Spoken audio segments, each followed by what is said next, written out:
National Air and Space Museum is wrapped in history. Timeless witnesses to colossal triumphs and devastating tragedies.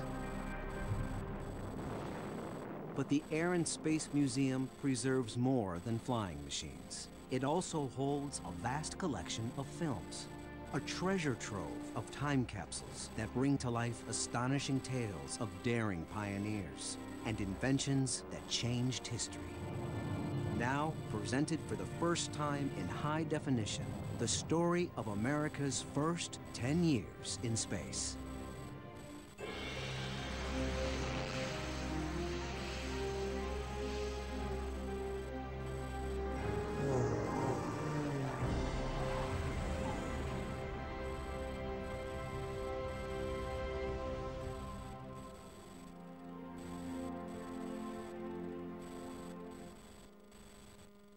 The lunar rover is one of the most prominent milestones of flight that resides here in the National Air and Space Museum. From aircraft to spaceships, each can claim a moment of glory, yet none would have been possible without the one before. The startling speed of technological evolution over the past 50 years is perhaps nowhere more apparent than in the rapid advances made in space exploration. The film, America in Space, the First Decade, is more than an account of hardware evolution.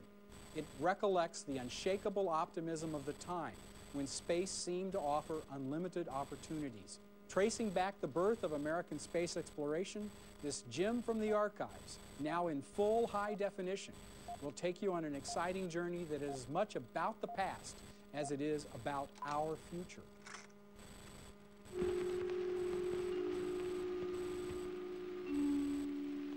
When did the exploration of space begin?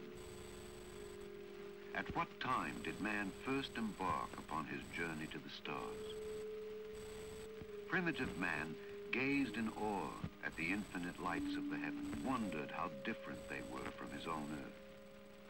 Other men searched the night sky for religious signs, or mathematical movements, or imaginary adventures. For the earthbound astronomer, space was a lifetime of study, beyond the impassable window of his observatory. For countless centuries, the exploration of space remained a dream in the mind of man. Then, on the 4th day of the month of October, 1957, it became a reality. The Soviet Union hurled the first man-made satellite into orbit, 558 miles above the Earth. The space age had begun. A year later, Congress created the National Aeronautics and Space Administration, a new civilian agency with parallel missions, to continue research and improvement in aeronautics, and to build a team and a technology capable of sending unmanned and manned craft to explore the new ocean of space.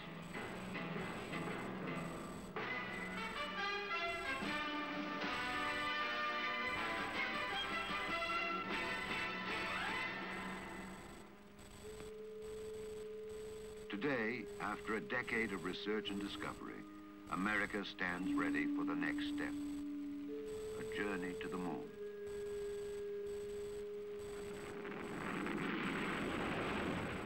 One of the things that's important to understand about the 1960s was this was a pioneering experience for the United States and for NASA.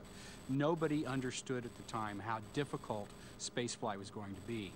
They obviously envisioned it as something that was hard to do, but they found that rockets blew up on the launch pad all the time, that there were failures on orbit, that there were all kinds of glitches in the system. And even when humans were involved and they took extra precautions to try to ensure safety, they always had some sort of a problem with every single mission early on. And they had to wrestle with that and try to correct the problems, sometimes on the fly, and at other times just to try to build in redundancy and to understand how the system was going to work and proceed from there. It was not an easy task. And for those of us on the outside who watched it, we had a very clear sense that this was something new, it was something different, it was something that was potentially dangerous. And we saw that on a pretty regular basis.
This day began on an island off the coast of Virginia. It is one of many places from which man now explores the realm of space. Over the past 10 years, hundreds of small sounding rockets have carried scientific instruments into the stratosphere, ionosphere, and exosphere. They have gathered data on high-altitude winds, on cosmic and ultraviolet rays, on radiation belts, and solar flares. Both American and international experimenters have dissected and evaluated these data to expand vastly our knowledge of near space.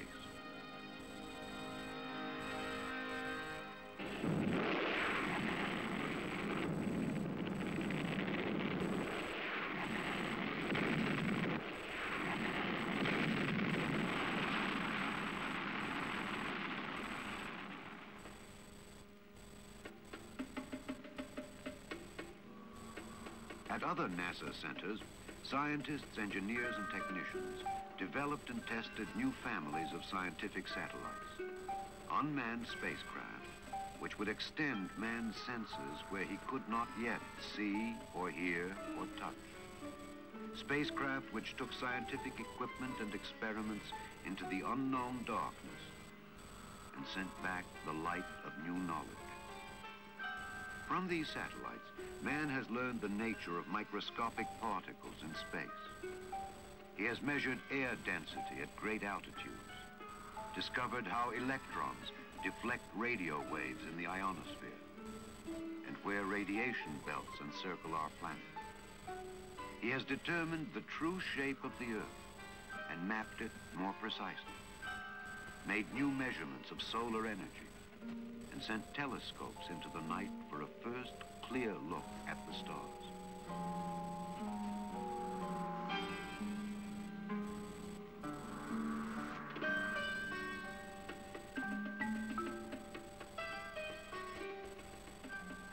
Some satellites were joint efforts to add to man's knowledge, the combined scientific quest of other nations and the launch technology of our own.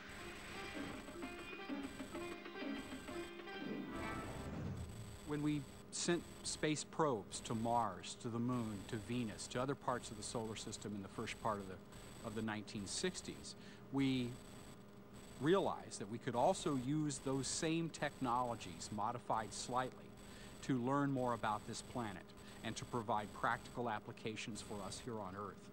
And things like weather satellites, being able to predict storms, was a direct outgrowth of that technology. So are things like communication satellites, which we think of as ubiquitous today. We don't think anything about picking up a telephone and calling any place in the world. That did not exist. That capability was not present in the early 1960s. Global instantaneous telecommunications is the norm today, and it is brought to us by the capability of communication satellites.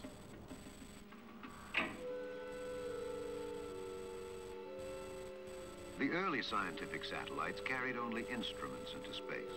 Later, they would carry life, plants and animals, ranging from microorganisms to primates. These biosatellites told us how weightlessness, radiation, velocity, and pressure affected life in the new environment called space.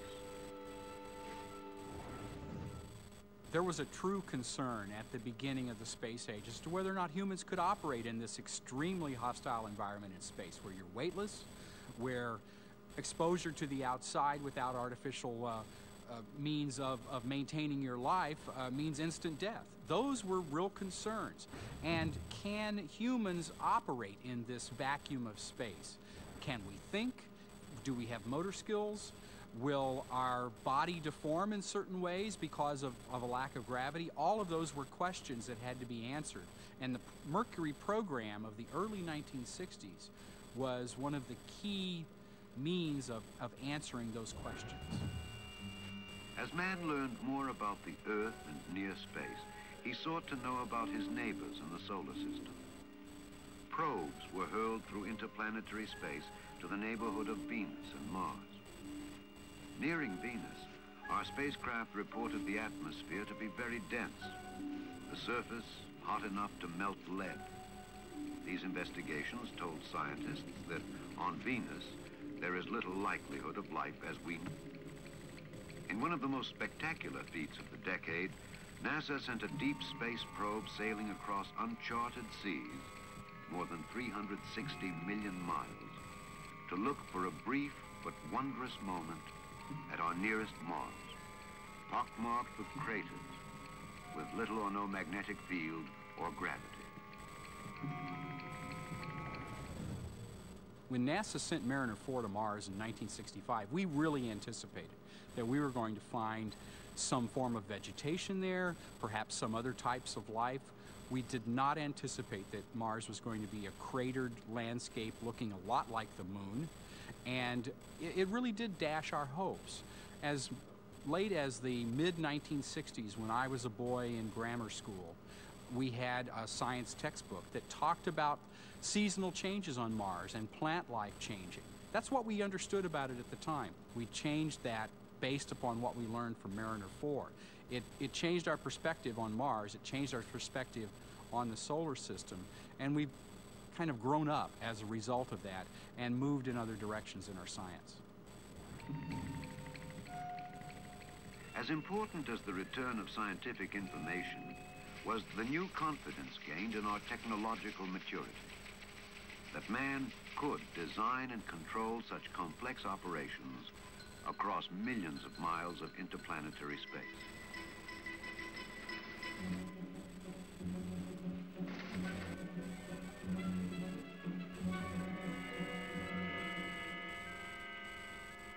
Over the past decade, scientists also developed complex new instruments to probe the intimate secrets of the long, mysterious moon. Television cameras took us live and close up to the lunar surface. Our spacecraft landed softly in the lunar seas. They examined the moon's color and sampled its chemical composition. What we have here is the Surveyor spacecraft. It's the first U.S. soft landing vehicle to reach the moon, beginning in the middle part of the 1960s.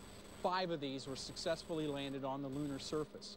And Surveyor was a fundamental part of the process of humans reaching the moon by the end of the decade. It was going to go up, learn more about the surface, send that information back to Earth, and make it possible for us to send our astronauts there.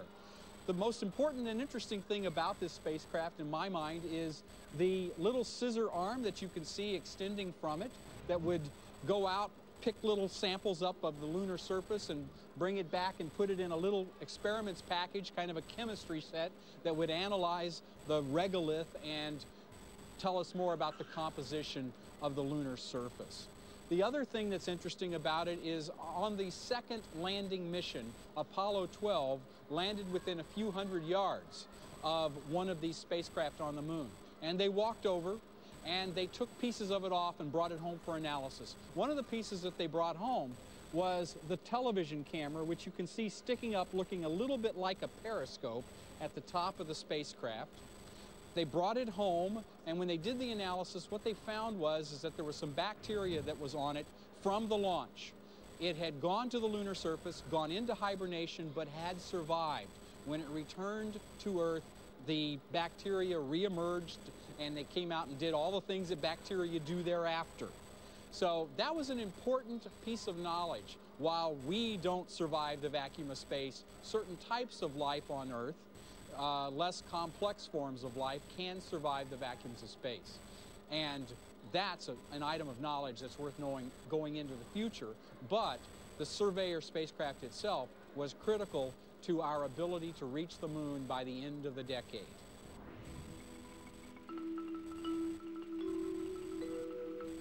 Man witnessed a sunset on the surface of the moon, saw the sun eclipsed by the Earth, and looked back at his own planet 250,000 miles away.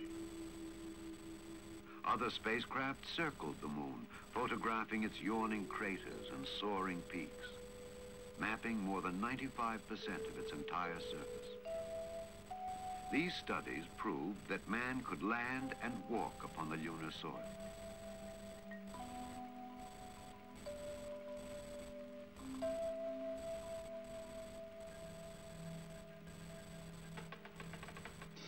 In this first decade of the space age, the science and technology which was used to explore outer space was also applied to practical benefits here on Earth. Down-to-Earth satellites provide a constant watch on the world's weather, serve as beacons for navigation by ship or plane, send voice and picture from any point on Earth to any other.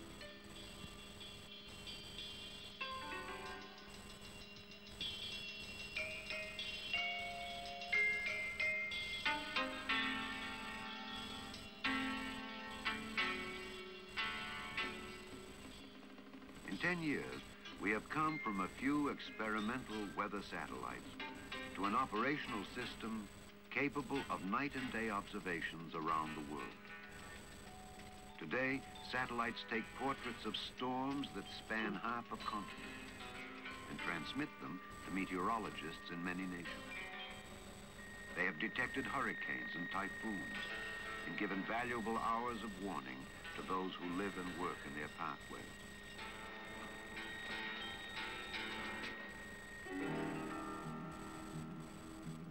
Man has also learned to communicate by satellite. First, with a great balloon that served as a reflector in the sky for earthbound transmitters. For most of the past decade, it provided millions around the world with their first glimpse of a man-made star zooming across the sky.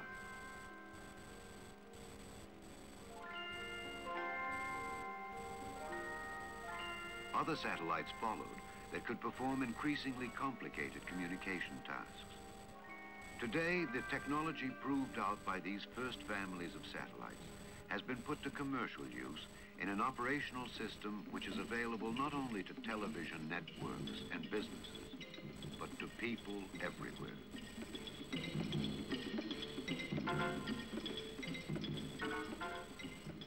All the world has been united to witness historic moments.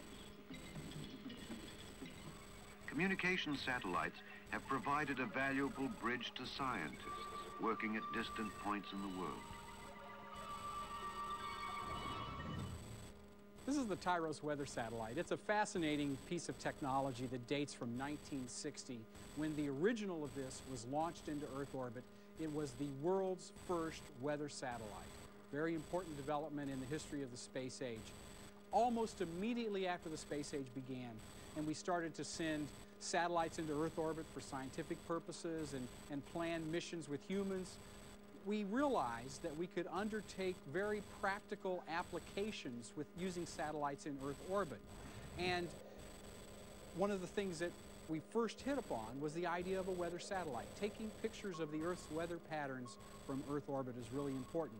And it really speaks, and my colleague here actually speaks to the issue of how this took place, because here is a mannequin dressed in an RCA lab coat.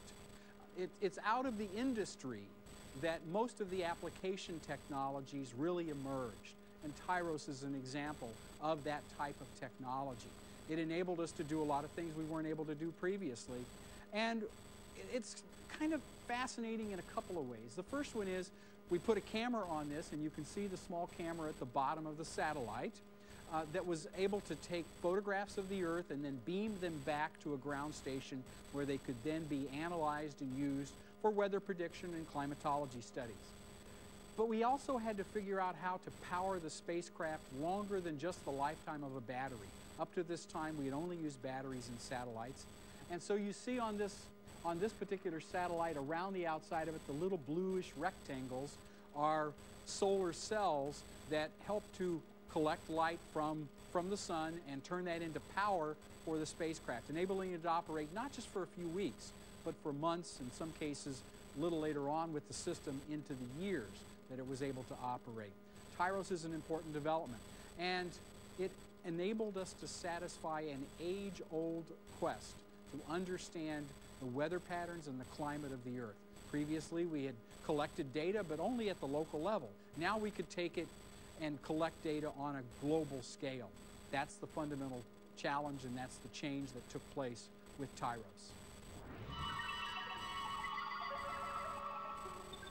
But space research was not the only mission of NASA. The first A in the name of this new organization stands for aeronautics. An airplane without wings, the lifting body, an effort to link man's continuing journey through air and space. Someday, such a vehicle may be used to bring man back from space through the fiery re-entry of the Earth's atmosphere to a landing on the runway of tomorrow's airport. Lifting bodies like the one that you see behind me are very cool. They are also counterintuitive. Nobody would have thought that a vehicle that looks like this would be able to fly. And it flew to the edges of space in the 1960s and 1970s. Some people referred to it as a flying bathtub because it looked a little bit like those old iron bathtubs that you see in 19th century houses. But the reality is, it was an incredibly interesting experiment that led the way toward path-breaking technologies that would make the space shuttle a possibility in the 1970s and 80s. The idea was born in the high desert of California in the early 1960s when a couple of engineers said, hey, I think I can build something that doesn't have any wings. And they sketched out the idea behind the lifting body. They then persuaded the center director out at the Muroc Dry Lake bed that they could do this. He gave them a little bit of money, not very much. They constructed a prototype, like you see behind me, of a lifting body out of plywood. They went down to Los Angeles and bought an old Pontiac, a used car, took it over to a brother-in-law's house, souped it up so that it would do about 200 miles an hour, and drove it back out to the dry lake bed and towed this plywood lifting body with it, and lo and behold, it flew, and it flew very well. That led to a whole series of craft that were built in the aftermath of that in the beginning in the mid-1960s, like the one behind me, that paved the way for the space shuttle, which was predicated on a lot of the same technology. In 10 years, the field of aeronautics has kept pace with man's desire to fly ever higher, faster, and farther. Research has led to the development of aircraft that fly many times the speed of sound.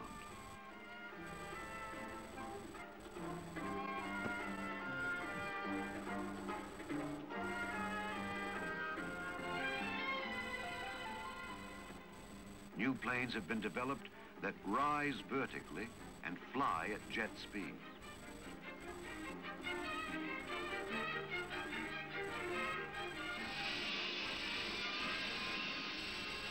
Man has attacked the problems of the new age of aeronautics: jet engine noise and the sonic boom.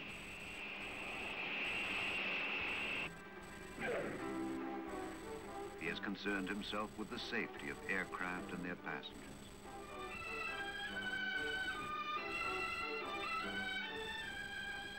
In 10 years, man has designed, built, and tested sleek new hypersonic aircraft that today fly to the dark edges of space.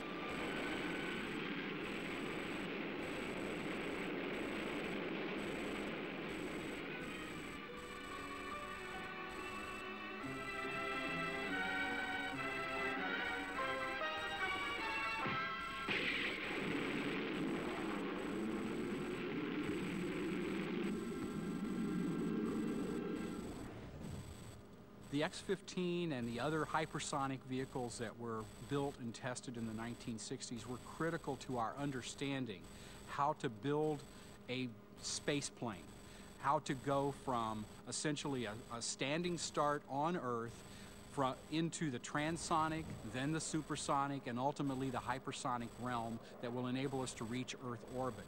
That's still a task that we have before us. We've not successfully built a plane that can do all of those things, but the X-15 was the penultimate of that test program, and we're still mining the data from that to learn how to build a true space plane, one that can take off and land like a plane, but can fly into space.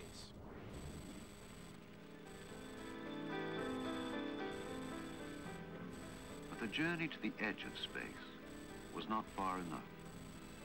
Man long dreamed of bigger rockets and greater power, the ability to cross the threshold of space for himself. In the 1960s, manned space travel became a reality.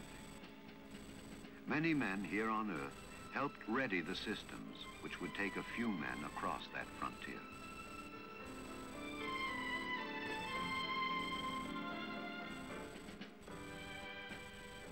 The astronauts, star sailors on a formidable sea, conditioned themselves.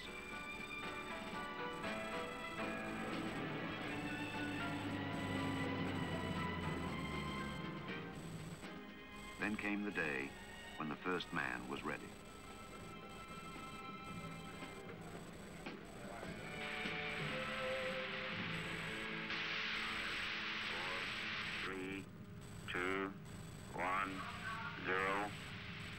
Ignition.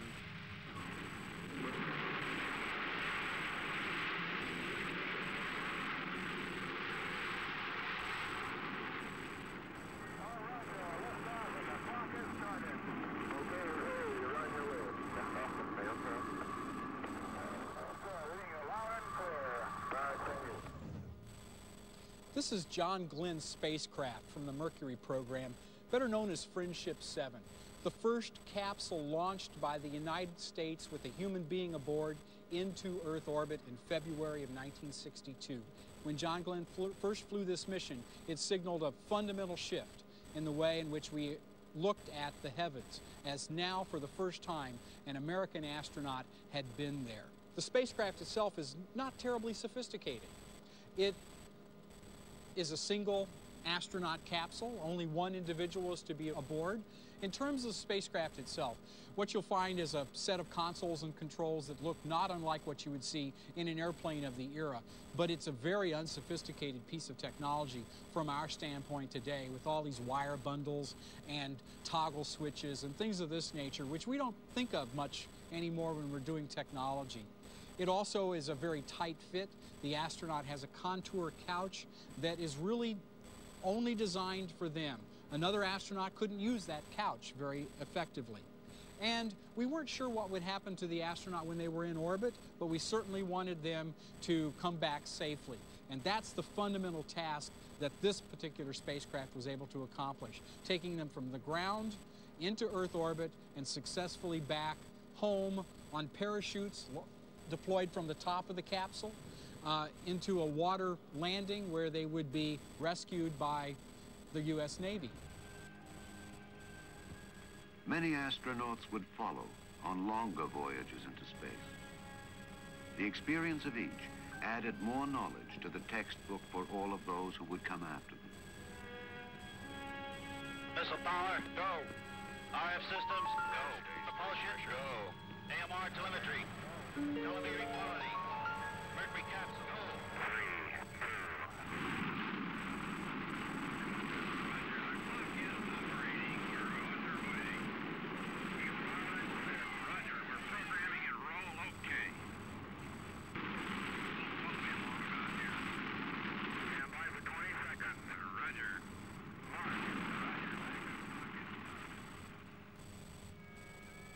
From these first flights came important information about the men, their spacecraft, and the facilities and personnel who supported them. Man could withstand the force of gravity many times his own weight. He could live for extended periods weightless in the vacuum of space.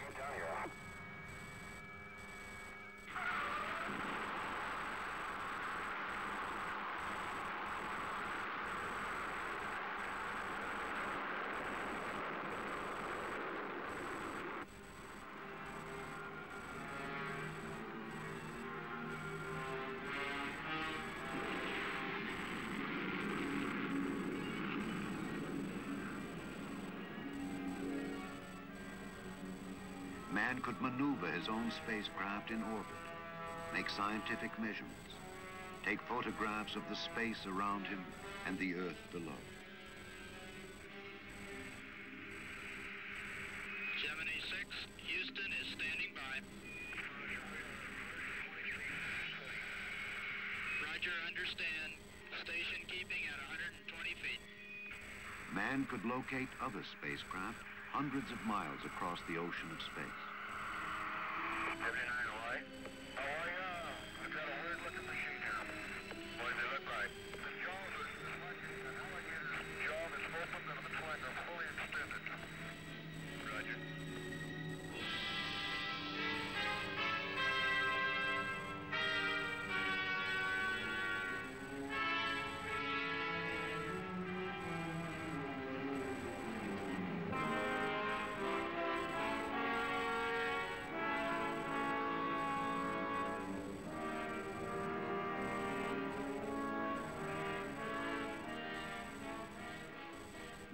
rendezvous and dock with spacecraft sent into orbit ahead of him. Okay, we're going to cycle our stop arm switch. Roger. For flight, we are docked. Man could perform complex scientific and technological experiments in space.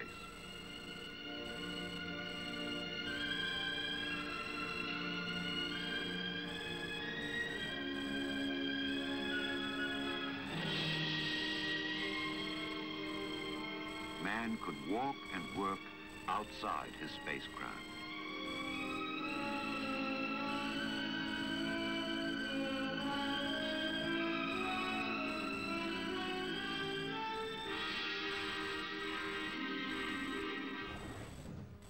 Many of the activities of the Gemini program were built around learning the skills necessary to go to the moon. And if we weren't able to learn those skills, pioneer them, work them, understand the processes, we weren't going to successfully accomplish the lunar mission. So the ability to rendezvous with another spacecraft, a very difficult task. I mean, you're trying to essentially find a bullet that's flying up there, rendezvous with it, ultimately dock with it. It's not easy to do. You had to master the skill. The docking process in and of itself, being able to bring two spacecraft close together at a speed that they won't hurt each other and have a hard dock so that you can link up, is critical. The ability to get out of a spacecraft and to do useful activities is also critical. Those are the three critical components of Gemini. The experiments that were undertaken during that program were largely built around how do we learn to do these tasks, what are the various sub-elements that we can now figure out that will enable us to accomplish them, and what experiments will further the development of those skills.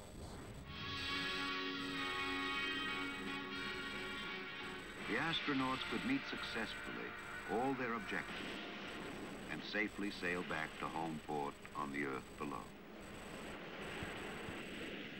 There it is. Hey, flight is here on us. That's it.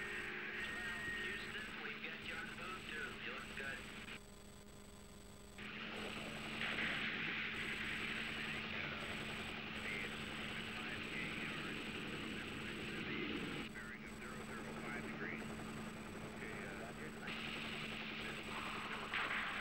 These first steps into space had taken man 800 miles above the Earth.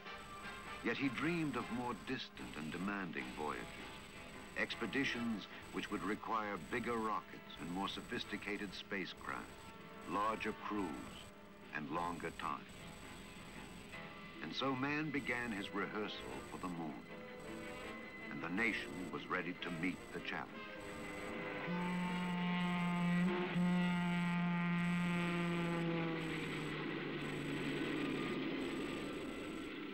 Facilities of many kinds were constructed throughout the country to support the space programs of the future.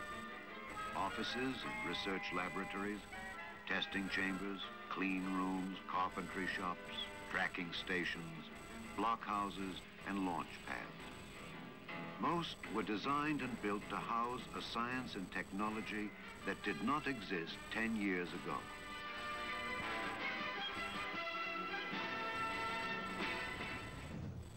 The investment in the moon program, the ability to reach there, led to all kinds of spin-offs and spillovers that have had applications since that time. When you build labs and staff them with scientists and engineers undertaking all kinds of research for space activities, you find that these sorts of things find their way into our normal everyday lives. We can't even necessarily track all of the things that are out there that have some roots in space research. Lots of us love to talk about the fact that computers in 1965 were the size of buildings, and we now have more computing power on our wristwatches than they had during the Apollo space program. And that's the result of the miniaturization and the technology driven by that investment to go to the moon. To meet the new demands of the space program, basic research was expanded and strengthened at institutions throughout the nation. At universities and NASA research centers, the space sciences moved forward along a broad front of accomplishment.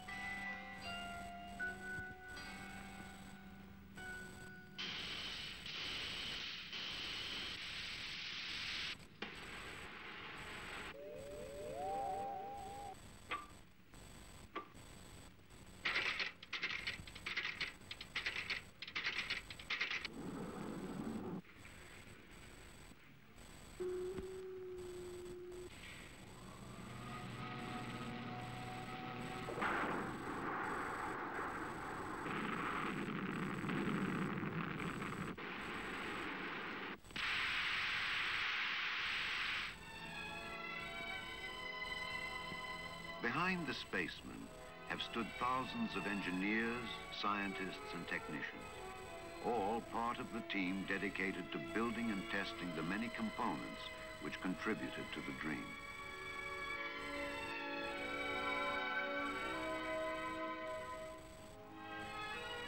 America called upon its industry and its institutions, placed new demands and offered new challenges to the establishments of our time.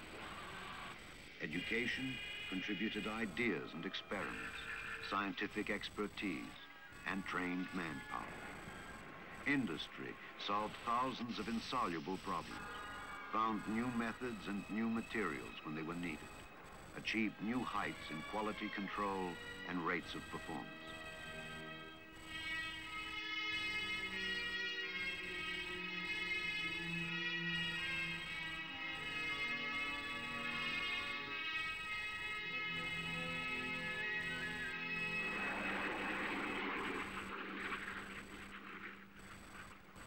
Sometimes there were failures and accidents that claimed men's lives.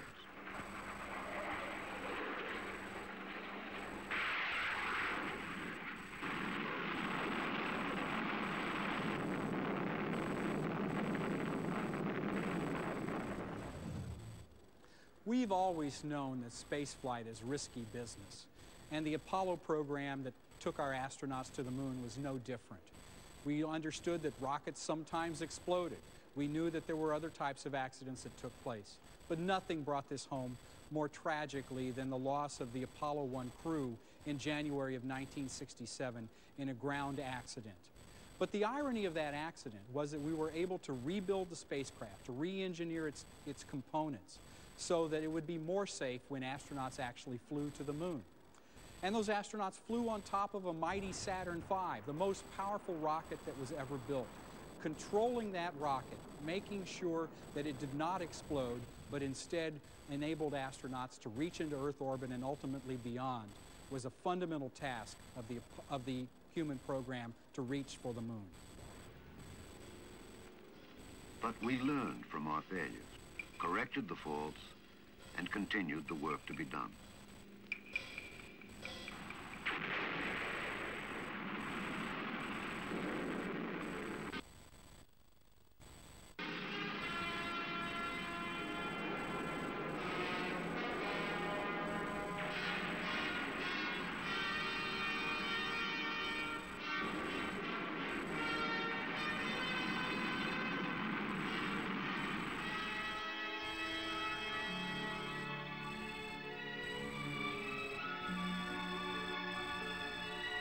Youth witnesses the culmination of a dream. Here in the Vehicle Assembly Building at Cape Kennedy, a mighty Saturn V rocket is ready. Soon, another will take shape in this same building, which will thrust 3 Americans toward the moon in the greatest voyage of this century.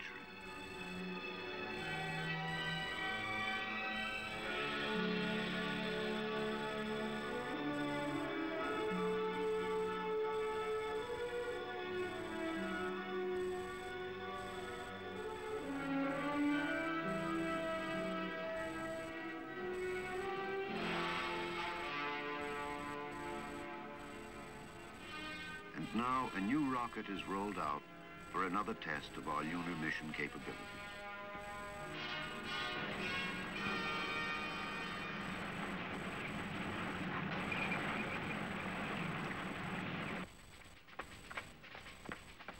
And the men who will fly the missions of tomorrow train for their challenge in space.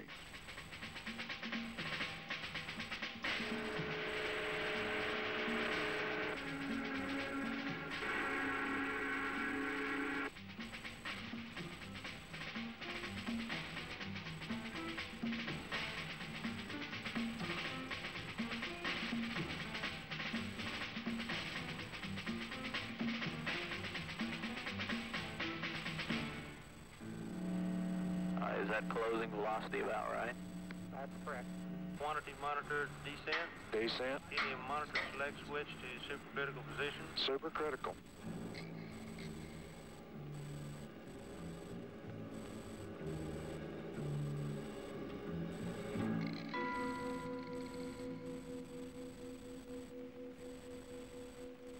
In 10 short years, America has come a long way. It has explored near space in the vicinity of Earth. It has developed weather watchers and space communicators. It has dispatched laboratories to study the moon and the sun and the nearby planets.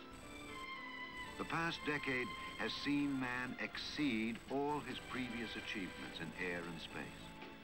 It has provided a broad new technology with spin-off benefits to earthbound people and confidence in our ability to explore the solar system as we wish.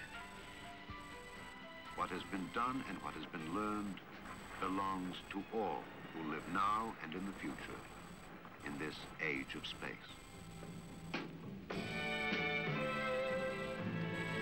Stage is reporting ready for launch. T-minus 20, 19, 18, 17, 16, 15, 14, 13, 12, 11, 10, 9. Ignition sequence starts. 5, 4, we have ignition. All engines are running.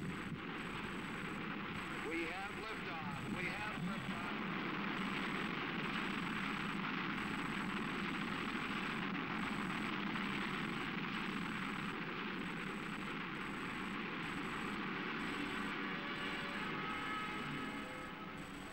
And now, at the end of the first decade in space, America stands ready. The men are ready. The machines are ready. Man is prepared for the next great step in his continuing journey, the exploration of tomorrow.